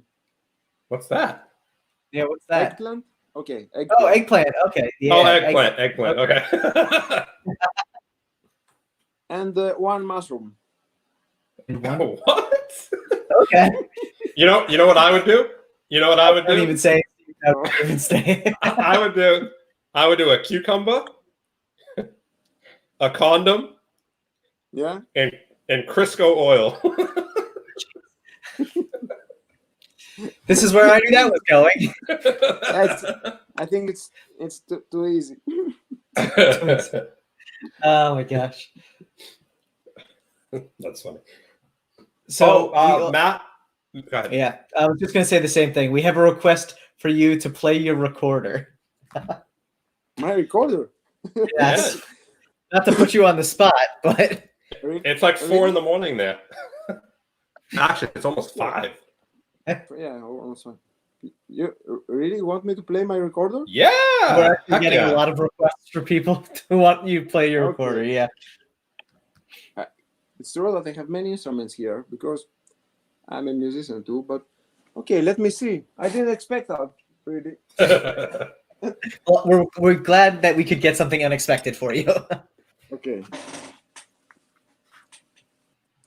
I'm excited now. This will be the first live concert we have on Deckin Around. Brought to you by Lotrek Playing Cards. Oath Playing Cards. We bring you Lotrek. That was terrible. Don't you prefer my flute? I feel more comfortable with my flute. Play whatever you want. Yeah, play whatever you want. Whatever you want. I know we did get a request for the new one, but because this is a new recorder, I'm not very good at it. And so while you're getting that ready, how many instruments do you play? Okay, I mainly play the piano. Oh, okay. I hate the saxophone. Yeah, I'm actually a pianist. You know what? And, the fact that you like play the piano, you like are an artist. You're like you have this long flowing hair and you speak another language. Like I hate you. Just whatever. Who wants to buy my Crypt deck for $1,000? I'll sell it right now. Okay, this is a funny flute because I made it out of PVC. Of course you did. Yeah. All right. It sounds nice. Okay.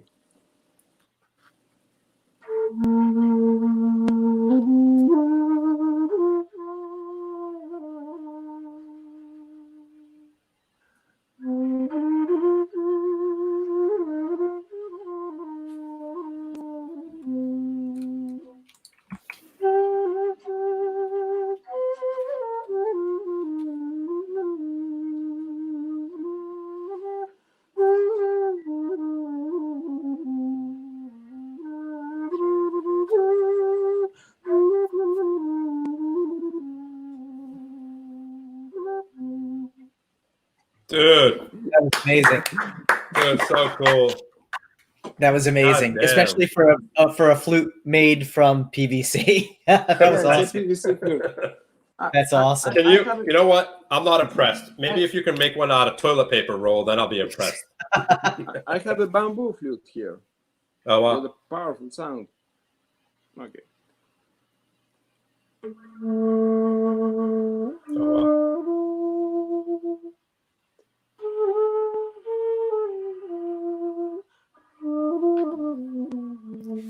It's a bit too big, not very comfortable.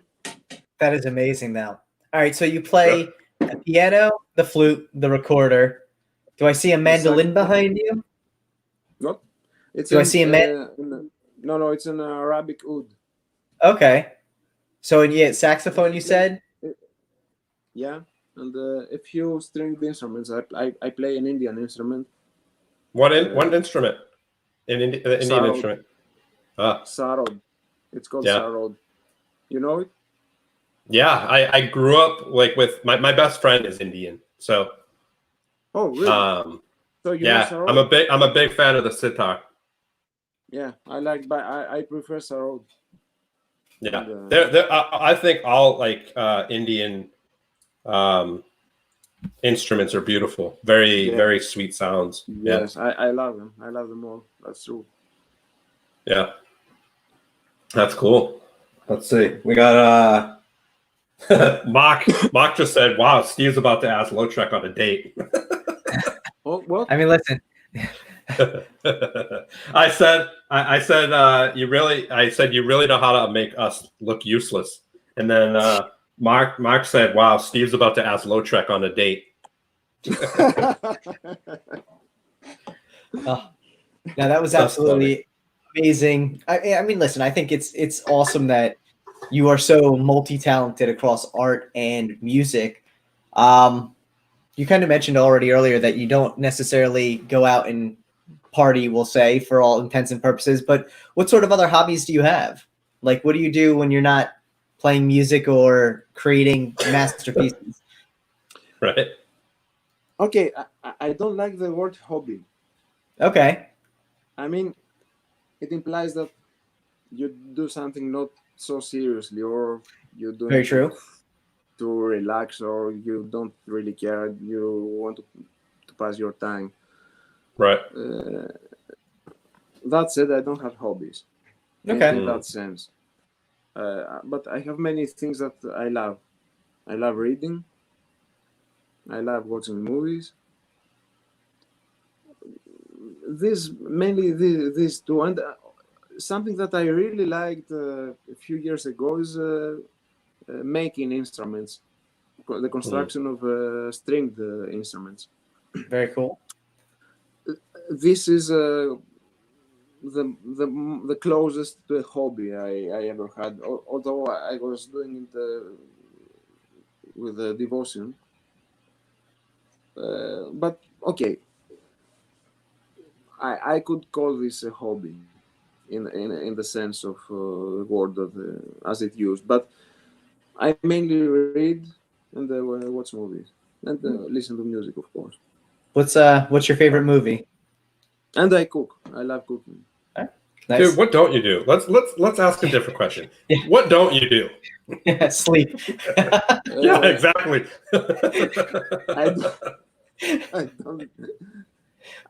I don't deliver decks on time. That's okay. Touche. Yeah, but Matt and Rupe wants to know what's your favorite movie and your favorite book. My favorite movie is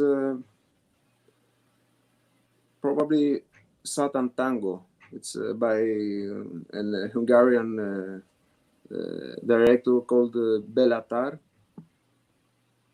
It's not very known, but and also Andrei Rublev by Andrei Tarkovsky. This is probably one of my favorite movies. Cool. And the City Lights by Charlie Chaplin. These are the three. I love this City Lights. I always cry at the end. No matter how many times I've seen the movie, it happens the same. Yeah, I love those movies. Yeah. Yeah. I love Charlie Chaplin in general. I think he was an absolute genius. And he was a composer too. You know that he was writing the music for his movies? Oh, wow. That's amazing. Very cool. And what was your favorite book? Difficult to say. There are many books. I cannot really. There are some books that I have read many times, but my favorite writer probably is a 19th century Greek writer.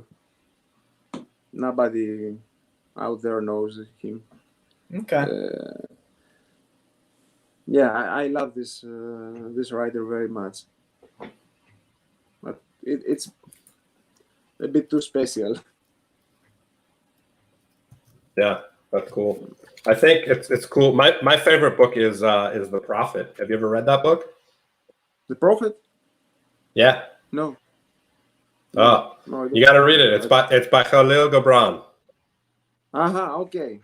Okay. Yeah. I know. Yeah. That's my favorite book. I actually have one of his quotes around my arm. Oh, that's the Arabic around you. What it says? It's actually in English, but it's Arabic font. So like it the says fonts I used in Arabesque. Yes, I love your Arabesque deck. This says work is love made visible. Yeah, I agree. Yeah. And so that's his quote, and I added the word my in there. So it says work is my love made visible because I'm a photographer. So great. Yeah. So one of the last questions absolutely true. Yeah. Yeah. Oh no, without a doubt. Yeah. Amazing book. Like I recommend it to be on everybody's bedside table. Every chapter literally touches on everything that we go through in life. It's pretty cool. Yeah. Yeah. Go ahead, Ty. So one of the questions that actually came in were, and this is from Pip Chickadee as well. What are your guilty pleasures?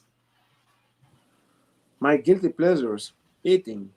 Eating. All right. Yeah. Well, you said you like to cook, so that's also a very big problem if you also like to eat.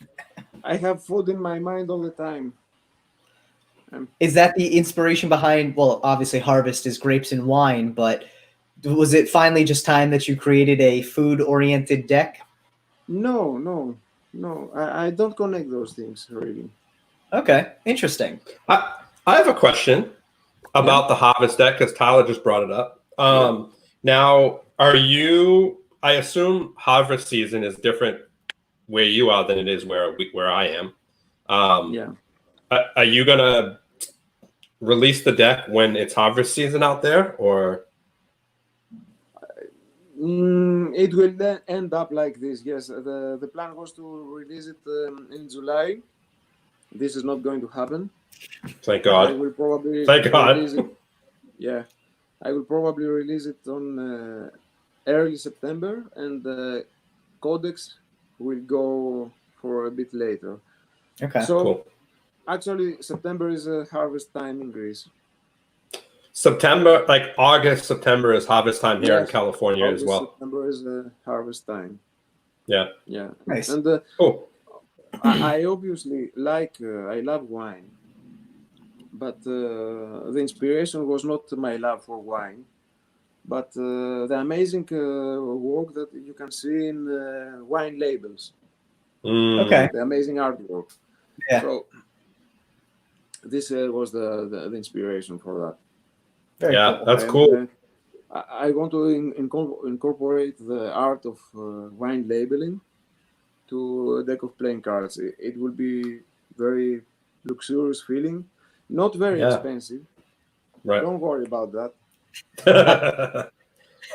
my friend is a label designer for a winery here in Napa, California. Now, okay, you have a lot of wine there. Yeah, I actually do a lot of photography for wineries in Napa. Yeah. Yeah. We have about the same climate, California and Greece. Oh, really? Yeah. One of these days I'll make it out there. I'll make it out to Greece to check out. You won't notice any difference. Really? Yeah, dude. I've seen some pictures of Greece. There's a big difference there. Yeah. And something that I wanted to say is that many people ask me why don't I do a Patreon? Yeah. Oh, good question. Yeah, there were two reasons, and when I say they were, means that there are not anymore. Oh, cool. Okay, obviously the benefits of a Patreon are great because you have an income that helps you focus on your work and stay there and finish everything on time. And I mean, I do other things as well. I print tag cases for other people. I do such, and this is very time consuming.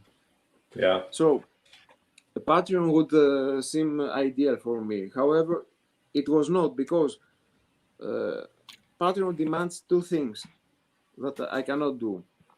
First, showing some progress, some sketches of what you are up to.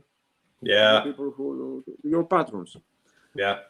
Okay, I don't like to do this for two reasons. The first reason is that I don't like giving the option to people to say which one is their favorite, because what is Steve's favorite may be Tyler's less favorite. So if you saw what I say goes, them, which one do you like best? Half of them may be disappointed that because you have chosen the other option. Yeah. The other reason is that I don't know why, I don't like showing the work before it's finished. Right. This is a bad thing, I believe, because people like seeing how you like to be a part of the process. Right. However, I don't go. I feel like I am naked. If I show you a sketch of my work, it feels like I'm without my clothes in front of you. So really, do you have like a close group of friends you share things with? No. Only Melina sees early stages of work, and we discuss it and change things. Nobody else. Wow, that's awesome. And, yeah. You're kind of like Apple. The reason is that what? Yeah. Exactly. I said you're kind of like Apple. Yeah, and I like the fact that something comes as a surprise. Whether it's a mystic deck or a deck that you will see tomorrow in photographs finished. Right. I like that. Yeah. So the main reason is that I don't like showing my work before it's finished. And for the Patreon, you have to have a consistency. I mean, people need to know what are you up to, updates, etc. Sorry. And I cannot have this consistency. My life is chaotic. The things I do are chaotic, and I'm not at all organized as I should be. Right. However, I still like the idea of a patron. So I can, yeah. So the plan is to finally do it, but instead of showing progress, etc., I will be giving to patrons very special rewards that will be available only to them. And I will probably have 2 tiers from which people will be able to choose from. The first tier, with the first tier, people will be getting 1 special edition or 2. This is to be decided. It's not nothing. It's decided yet, but special editions of some of my decks. For example, if I make the harvest deck, which will have let's say golden foil, I will make 1 edition with silver foil only for the patron. Oh, cool! Very cool. And there will be another tier, which will be more expensive, and this will have to do with 1 deck printed especially for the patrons. Nobody else will have access to this deck, so they will be very limited. Cool. Depending on how many the patron will be. So all these people, knowing that at the end of the year we'll get something very rare and very special, for the whole year will leave me in peace to do whatever I want, without letting them know what I'm doing. Nice. So I have a question that pertains to that. When do you plan on dropping that so people can save up? What? When do you plan on bringing that, making that available so we all have time to save up our money? I will be releasing some not expensive decks. This is one of my plans. No, but I'm saying for the Patreon. Like when do you think that's going to go live? Okay, maybe it will start at 30th of August. It's okay, so soon. Yeah. Okay. So save our money. You have 2 months time. So cancel all your pledges to start save your money for something substantial. Right on. I don't know, everybody. How do you find this idea, or how people will find it? But I think it's interesting. Yeah, something I like it. Really exclusive, not a pack of stuff that something printed exclusively for my patrons. That's awesome. And yeah, people who I'll would be there, man. else. So Can I know that there are many people who trust that I will do it. Yeah. So I hope that they won't mind if they don't hear from me for 1 year, the whole year. They will hear from me at the end. They're used to delays. As long as we're hearing from you with your other decks throughout the year, we know you're still alive. That's okay. Yeah. There you go. And you just keep telling me to drop a post every couple months and be like, sorry, shipping delays. No, I'm not really planning to post anything on Patreon. Yeah. I think that's fine though. I may do, but okay. You guys are supporting me in order to give me some more time to produce even better decks, and your reward won't be sketches every month or every week. Yeah. There will be something really valuable at the end of the year. Yeah. I think the most important thing about that, I think there's a big difference in creating a Patreon and then promising people something and not delivering it. If you start your Patreon and you say, look, I'm not going to give you guys updates, but I'm going to give you a ridiculously bomb deck at the end of the year or whatever it may be, then people know what to expect and they won't give you crap for it. Yeah. Because the truth is that there is one deck I want to, and this answers your question, one of your questions. If I had the unlimited budget, what would I do? what deck I will do. Okay, my problem is that I don't have the time. Yeah. So if I had unlimited time, or if Patreon gives me that time, I want to do a super cool, amazing tarot deck. Cool. This is a lot of work. Leslie would love that.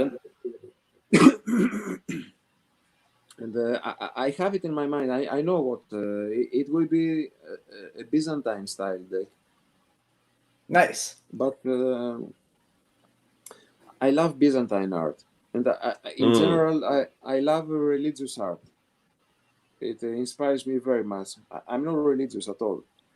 Right. I am actually an atheist, but for some reason, religious art has been an inspiration for me throughout all my life, and whether it's music, hymns, painting, or whatever. And I want to make a deck that will incorporate my love for Orthodox religious art, Byzantine art. That's cool. And Really cool. if I manage to put it in a tarot deck, which gives you the opportunity to make beautiful pictures, like we saw Lorenzo, what he did with his Keymaster. With his Keymaster deck. There's a lot of room for your imagination. I love keeping the rules, but doing it differently. So all the cards will be recognizable: the Fool, the Emperor, the Empress, etc. But all in the style of Byzantine painting. It's a lot of work. Yeah. And I think I need a partner to do it. That's cool. So hopefully I will start it on August, and I hope that people will find the rewards worth the effort. And I have no doubt that they will. I'm sure, especially the people who would, decide to back you on let me put it like this: if you want a tarot deck for me, get your asses down and go to my Patreon. There you go. Oh my God, couldn't have said it better. I'll be there. No doubt. So one of the more of a comment in the chat, but I thought this was interesting. Have you ever considered doing a deck based on like Greek pottery or Greek art or Greek mythology? Yes, yes, I have. Not so much Greek Greek pottery. Actually, it's in the plans. Yeah. Very cool. And, there are two types of Greek pottery art. One is called in Greek melanomorpho, which means with a black shape. Yeah. And the other is erythromorpho, which means with red shape. So this matches perfectly the red and the black. Oh yeah, that's really cool. Yeah, that's cool. In melanomorpho, you had the people painted black against a red background, and the erythromorpho is the opposite. You have red people against the black background. So that's cool. I think it's ideal. Yeah, that's brilliant. Yeah. Yeah. You ever think about doing like a deck for women empowerment, something that like is really powerful? I know in Greek mythology, for instance, there's a lot of really powerful goddesses, and I think as a male designer, there's a lot of that lacking, I don't think that what can empower women is a deck of playing cards. What empowers women is men that respect them, and men that support them, and men that are allies, because women live in a hostile world. Our world, the world that patriarchy made, is against women. Yeah. This world uses women. So I prefer to do it in my life and not in a deck of cards. I really don't believe that playing cards or T-shirts empower women. I try never to be offensive in the way I draw the chords, the female chords. I'm talking about the playing card part, right? Yeah. Yeah. In my life, I respect women as I respect men.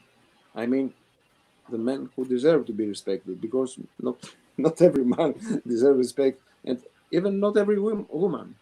Right. But women and men are humans. Yeah. Yeah. And our society forgets that. Sees women as objects of desire, objects of sex, objects for free labor at the home. Yeah. Something like that. So I don't know if I want to make a women empowerment deck. For that, I mean, I don't feel like doing any deck for a cause. Yeah. Against racism, for example. I think it's more a money grab. Okay, maybe you can say that I will make this deck and I'll give all the profit to a women's shelter, for example. Right. Yeah, maybe, but it won't be a deck that will have a women empowerment theme. Right. It will have a women empowered result, or it will help. But I generally don't like decks that have a cause. Right. And the art that is that has a cause, I don't like that. I think that the purpose of art is first of all, it's maybe a bit selfish, but it's to make the artist feel good, or to make the artist feel less miserable for some. And second, to transmit a feeling to the viewer. Right. It's not the purpose of art is not to preach about social equality or human rights, etc. I think it gets ugly. That's my opinion. Yeah, dude. I thank you for sharing that. I think it's huge. Yeah, that's what I believe. I don't know if it's right or wrong, but I mean, there's no such thing as right or wrong, right? In the grand scheme of things. So I think the important part. There is. Killing people is wrong. Of course. But you know what? If someone breaks into my house and tries to hurt my girlfriend, I know them. No, so, this is defense. This is difference. Yeah. Right. It's well, defense. But it's right. But what I'm saying though is like, who are we to say people as a hobby? That's that's a bad habit. yeah, that's a bad habit. But I think what it comes down to is like, we as men, and I don't want to get too into this, obviously, because I literally spent 5 hours today dealing with all this stuff, like you witnessed, you know. Yeah. I think it's important that us men advocate for women, and we need to do it vocally and publicly, because if not, other men feel it's okay to treat them that way, whether it's in art or it's verbally or however it's done. So I appreciate you sharing your honest opinion. I absolutely agree. You see, the problem is that women are not women. Women are humans. Yeah. And men are not men. Men are humans. We are humans. We are honest. We are liars. We are cowards. We are brave. We are whatever. Yeah. Our society sees women mainly as objects for sex. That's true. Yeah. But they are not. They are humans. Yeah. They are humans with feelings.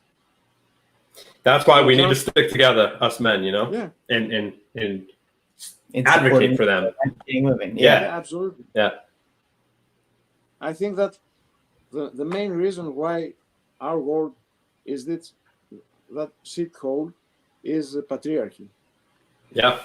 Yeah. Absolutely certain. Because patriarchy and any kind of, put whatever you want, archy is irrational.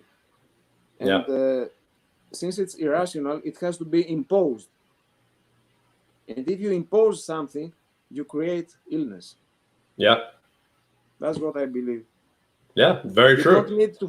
You don't need to force me to drink water. But if you want me to obey you, you need to force me.